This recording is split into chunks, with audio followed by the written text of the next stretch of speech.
He walked into that parking lot thinking he'd finally catch her in a lie, but what he saw instead shattered every ounce of control he thought he had, because sometimes the person you underestimate the most is the one holding all the cards.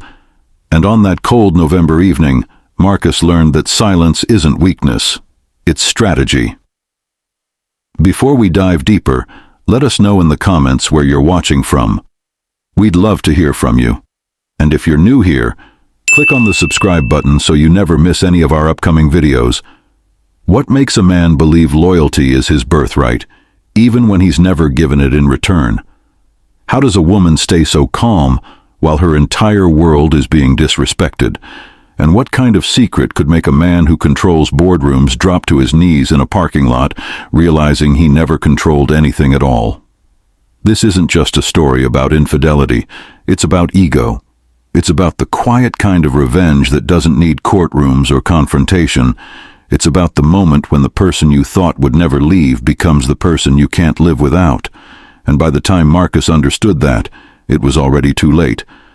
So ask yourself this: have you ever underestimated someone so badly that by the time you realized your mistake, they were already gone?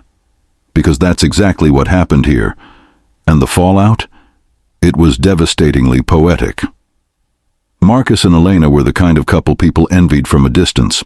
He was 46, sharp-dressed, always the loudest voice in the room, a businessman who owned a mid-sized consulting firm that served corporate clients across 3 states. Confident to the point of arrogance, the kind of man who believed his success was proof of his worth. Elena was 38, quieter, elegant in a way that didn't demand attention, but somehow always earned it. She worked as a senior financial analyst for a Fortune 500 company. Smart, composed, the kind of woman who could read a room in seconds and never waste a word. They'd been married for 12 years. On paper, they had everything. A beautiful home in the suburbs, 2 cars, vacations twice a year. But paper doesn't show the cracks. And beneath the surface, their marriage had been breaking for a long time. Marcus had been unfaithful more times than Elena could count. Late nights that turned into early mornings. Business trips where the only business conducted was in hotel bars, with women whose names he'd forget by sunrise. The affairs weren't even subtle. His co-workers knew. His friends knew. Even some of Elena's friends had seen him out with other women and didn't know whether to tell her or pretend they hadn't noticed. But here's the thing. Elena already knew. She'd known for years, and she never said a word. Not once did she scream. Not once did she throw his clothes out the window or smash his phone against the wall. She simply watched, observed, learned. And that's what Marcus never understood. He mistook her silence for surrender. He thought her calm meant she didn't care. Or worse, that she had no options, that she needed him too much to leave. So he kept going, kept lying, kept coming home smelling like someone else's perfume, offering lazy excuses she never asked for. And every time, Elena would nod, say nothing, and go back to whatever she was doing. It drove some of her friends crazy. They'd ask her, "Why do you stay? Why don't you confront him?" And she'd just smile and say, "I'm handling it." But no one knew what that meant, not even Marcus. Things began to shift about 8 months before everything fell apart. Elena started getting calls from a man named David Callahan. He was the CEO of a major investment firm based downtown, 52 years old, respected, known for being fair, strategic, and ruthlessly intelligent. At first, the calls were professional. Elena's company had recently partnered with his firm on a project, and she was the lead analyst. They'd speak about forecasts, market trends, risk assessments, nothing unusual. But over time, the conversations got longer, more personal. They'd talk about books, about frustration with corporate politics, about the strange loneliness that comes with being good at your job but invisible in your own home. Elena never intended for it to become anything, and truthfully, it wasn't romantic. Not at first. It was just respect, something she hadn't felt in years. David listened when she spoke. He valued her opinion. He didn't interrupt her or talk over her or treat her ideas like background noise. And for someone like Elena, who had spent over a decade being ignored by the man who promised to love her, that respect felt like oxygen. Marcus noticed the calls. Of course he did. But he wasn't worried. He actually laughed about it one night over drinks with a colleague. He said, "The CEO's calling my wife now. Guess he's finally realized how smart she is. Too bad for him, she's already taken." His colleague had asked, "Doesn't that bother you?" And Marcus shrugged. Why would it? She's not going anywhere. That confidence, that unshakable belief that Elena would never leave, was his greatest miscalculation. Because while Marcus was out at hotel bars with women half his age, Elena was rebuilding herself piece by piece. She started working later, going to networking events, taking on bigger projects. She got a promotion, then another. She opened her own investment account, started researching divorce lawyers, not emotionally, practically, like she was preparing a business plan, and all the while Marcus had no idea. He thought everything was fine. He thought he was in control. It was a Tuesday night in late October when Marcus decided to follow her. He'd come home early, which was rare, and found the house empty. No note, no text. He called her, no answer. For the first time in years, a flicker of doubt crept into his mind. So he checked her location. She'd shared it with him years ago, back when they still pretended to care about each other's safety. And there it was. A pin dropped outside a high-rise building downtown, the same building where David Callahan's firm was headquartered. Marcus felt his chest tighten, not with guilt, with anger, with possessiveness, because in his mind, even though he'd betrayed her 100 times, she was still his. So he got in his car and drove. 20 minutes later, they weren't touching, they weren't holding hands, but the way they stood next to each other, the ease in their body language, the small smile on her face as he said something that made her laugh, it was enough. Marcus felt something he hadn't felt in years. Fear. Not because she was cheating. He didn't even know if she was. But because for the first time, he realized she didn't need him anymore. And that terrified him more than anything else ever could. He sat in that car for another 20 minutes, watching them talk in the lobby. Then they walked toward the parking garage together. Still talking, still calm, still completely unaware that her husband was across the street, unraveling. When Elena finally got into her car and drove away, Marcus didn't follow her home. He just sat there, staring at the building, trying to make sense of what he'd just seen. And for the first time in 12 years, Marcus felt like the outsider in his own marriage. He confronted her the next morning. Elena was making coffee in the kitchen, dressed for work, her hair pulled back, calm as ever. Marcus walked in and said, "I saw you last night." She didn't flinch, didn't freeze. She just looked at him and said, "Okay." That wasn't the reaction he expected. He'd expected panic, guilt, tears, something. But she just stood there, waiting for him to continue. So he did. He said, "You were with him, with Callahan." She nodded. "I was. Were you going to tell me?" Elena tilted her head slightly, like she was considering the question for the first time. Then she said, "Would it have mattered?" That stopped him cold. He tried to recover. He said, "Of course it would have mattered. You're my wife." And that's when she smiled. Not a happy smile, a sad one. She said, "I've been your wife for 12 years, Marcus, and you've spent at least 8 of them pretending I don't exist. So forgive me if I don't believe that it suddenly matters now." He didn't know what to say. For once, Marcus, the man who always had an answer, was silent. Elena set her coffee down and looked him in the eye. She said, "I'm not having an affair, but I'm also not staying in a marriage where I'm only noticed when I'm not where you expect me to be." He asked, "What does that mean?" She said, "It means I'm done. Not dramatically, not cruelly, just done." And then she picked up her bag and walked out the door. Marcus stood in that kitchen for a long time after she left, and for the first time in his life, he had no idea what to do next.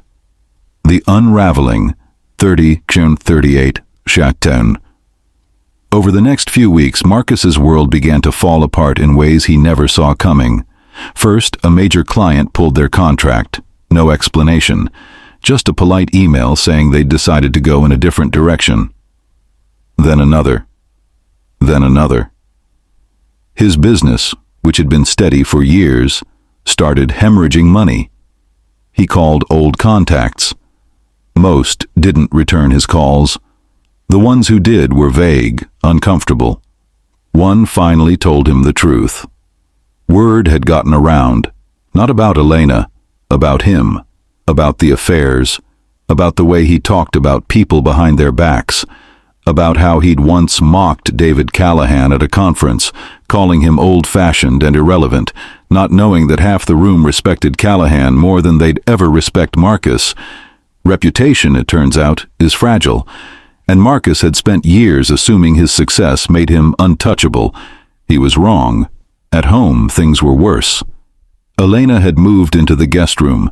She was polite, professional, but distant. She didn't argue, didn't cry. She just existed in the same house as him like a roommate he'd disappointed. He tried to apologize, multiple times. But every time he started, she'd just look at him with this exhausted expression and say, "I don't need your apology, Marcus. I need you to understand why I don't believe it."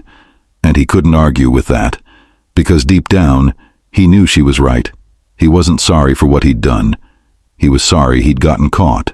Sorry she'd finally stopped pretending everything was fine, but he wasn't sorry enough to have stopped before it got to this point, and Elena knew that. She'd always known. Then about 6 weeks after that night in the parking lot, Marcus found out the truth. And it wasn't what he thought. Elena wasn't having an affair with David Callahan. She was working with him. Callahan's firm had offered her a position, a big one, Senior Vice President of Strategic Investments. It came with a 6-figure salary, equity options, and a corner office. She'd been meeting with him for months, not secretly, just quietly, because she didn't owe Marcus an explanation for rebuilding her career.